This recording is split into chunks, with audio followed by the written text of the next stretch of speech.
कभी कभी इंसान अपने जीवन में धीरज और शांति को खो बैठता है और वह अपने जीवन में इतना विचलित हो जाता है कि वह परेशान होकर गलत कदमों को उठा लेता है और उसके बाद वह जीवन भर पछताता रहता है।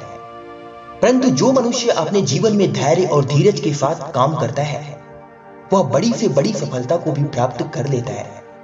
आइए इसे समझने के लिए भगवान बुद्ध के द्वारा बताई गई एक सच्ची घटना से समझते हैं। एक बार की बात है, भगवान बुद्ध एक दिन कहीं जा रहे थे। उनका शिष्य आनंद भी उनके साथ था।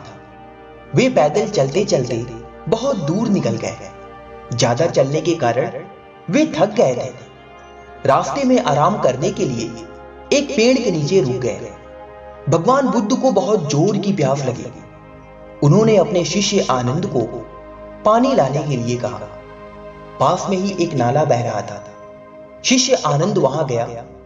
थोड़ी देर में खाली हाथ लौटकर वापस भगवान बुद्ध के समक्ष आ गया और बोला, बंदे, उस नाले में से अभी अभी गाड़ियां निकली हैं। गाड़ियां निकलने के कारण पानी गंदा हो गया है और पानी पीने योग्य नहीं है। मैं अभी जाकर नदी से पानी लेकर आता हूं। नदी वहां से कुछ ही दूर पर थी। बुद्ध ने कहा, नहीं, पानी नाले से ही लाओ। भगवान बुद्ध के कहने पर आनंद पुनः गया, पर पानी अब भी गंदा था। वह पुनः लौट आया और भगवान बुद्ध से बोला, नदी दूर है तो क्या हुआ, मैं अभी दौड़कर पानी लेकर आता हूं। बुद्ध ने कहा, नहीं नहीं, पानी उस नाले से ही लाओ। बेचारा आनंद लाचार होकर तीसरी बार नाले पर गया तो देखता क्या है, कीचड़ नीचे जम गई है, पत्तियां इधर उधर हो गई हैं, पानी एकदम निर्मल है। वह खुशी खुशी पानी लेकर बुद्ध के पास आ गया। बुद्ध ने कहा, आनंद, आदमी के लिए धीरज और शांति बहुत आवश्यक है। बिना इनके निर्मलता प्राप्त नहीं होती। जो मनुष्य अपने जीवन में शांति और धैर्य नहीं रखता वह मनुष्य कभी भी सफलता को प्राप्त नहीं कर सकता।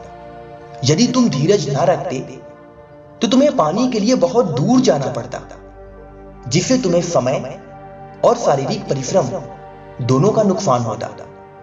तुमने धीरज रखा और शांति रखी, जिससे तुम्हें पानी तुम्हारे करीब मिल गया। इसी प्रकार मनुष्य को भी अपने जीवन में धीरज और शांति बनाए रखना चाहिए। जब मनुष्य के जीवन में दुख आए तो मनुष्य को परेशान नहीं होना चाहिए, बल्कि धीरज से काम लेना चाहिए, क्योंकि दुख का समय एक दिन सुख में अवश्य बदल जाता है।